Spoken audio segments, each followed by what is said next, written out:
The 17th century was the beginning of these neoclassical tendencies, and I always ask this question, that how could man adjust himself to this new intellectual climate? How could he be reasonable and rational in the time when religious thoughts were so dominant? Welcome back to another video about literature and somehow history. My name is Sohail, and if you are interested in topics related to literature, reading, literary criticism, and so on, hit that subscribe button to watch my future videos as well. And this video is about the movement of Neoclassicism.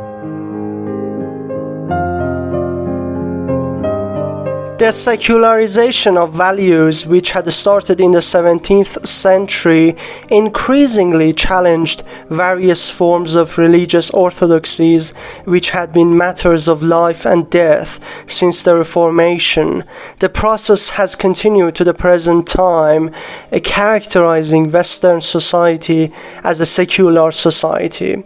As religious strives lost their urgency and importance and gradually subsided, there was a general trend toward good sense, moderation, and restraint. As a whole, the temper of the age, under the influence of the philosophy of rationalism and the Enlightenment, became more secular, tolerant, moderate, and reasonable. The man rationally admits his own physical and intellectual weakness and avoids pride. The most influential philosopher of the age, John Locke, had emphasized man's limitations in his 1690 essay concerning human understanding. As such, man had to settle for the possible within the limits of human intelligence and the world. He had no right to complain about his conditions in the universe, because, in the words of Leibniz, whatever is right.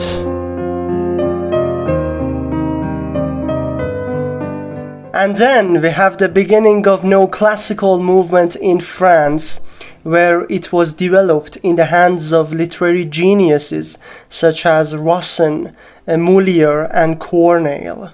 The neoclassical movement was a reaction against the intricacy, ambiguity, boldness, and extravagance of European literature in the late Renaissance, in favor of greater simplicity, clarity, restraint, regularity, and good sense in all kinds of writing.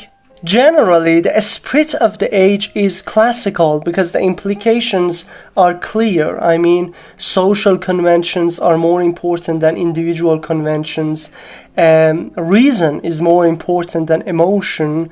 Form is more important than content, and so on. The writers of the age felt an urgent need for standards, and they judged the literary works by these criteria. There are lots of other criteria too, which I'm going to refer to some of the important ones in this video.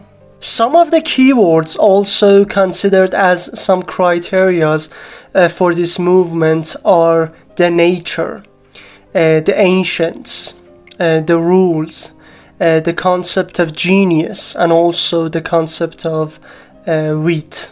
In the structure of neoclassicism, nature means universal, permanent, and representative elements in the moral and intellectual experience of man. It is of course true that external nature attracted the man for different purposes, for example, the aesthetic pleasure. But the main focus is on human nature and human experiences. And the artist, this is important, and the artist must reflect that in his writings, because nature equals truth. And it is true for all men in all times and everywhere. Regarding the ancients, I have to say, this is why we call this the movement of Neoclassicism, because it is a reflection of the rationalism of those times, and this is also the reason why we call this movement the Age of Reason too. The Greek and the Romans were the greatest mentors for the good taste, the correctness, the reasonableness, and also the awareness of the society. I also talked about the rules, which is again a reflection of the classics, and the artists of the Neoclassicism learned the craft of poetry and other writings from the masters like Aristotle and Horace, and also Plato, and they followed their rules for crafting the art. For example, we have Aristotle's rules for writing a tragedy in his Poetics. So this is an established rule for the new classics to write tragedy. So this is how they followed the Greek and Romans for the craft of art, and it is very important in the case of neoclassic writers. About the notion of genius, we have to say that when a poet or an artist knows and learns about the points I just mentioned, I mean knowing about the nature, the ancients, the rules and so on, he can be considered as a genius. He is the one living among men, speaking to men as an active member of the society. And finally, the concept of wit, which has numerous meanings, but according to Alexander Pope, wit is a harmonious union of judgment and fancy in a work of literature.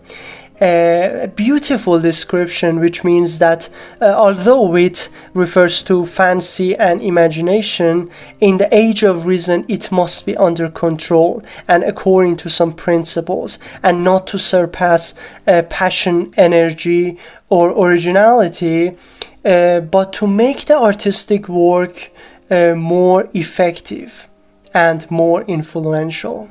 Samuel Johnson, Alexander Pope, and Jonathan Swift in England, and Molière and Racine in France are among the most prominent neoclassic writers in the world.